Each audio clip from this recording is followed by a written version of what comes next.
اللهم أعز الإسلام والمسلمين وأذل الشرك والمشركين ودمر أعداءك أعداء الدين واجعل هذا البلد آمنا مطمئنا وسائر بلاد المسلمين. اللهم أصلح أحوال المسلمين في كل مكان.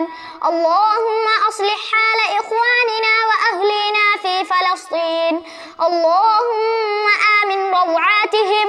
اللهم احقن دماءهم واشف مرضاهم وتقبل شهداءهم.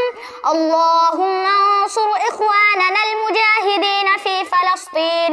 اللهم انتصر لهم من اليهود المحتلين الغاصبين. اللهم كن لهم معينا ونصيرا ومؤيدا وظهيرا. اللهم طهر المسجد الأقصى من اليهود المحتلين الغاصبين. اللهم احفظ المسجد الأقصى.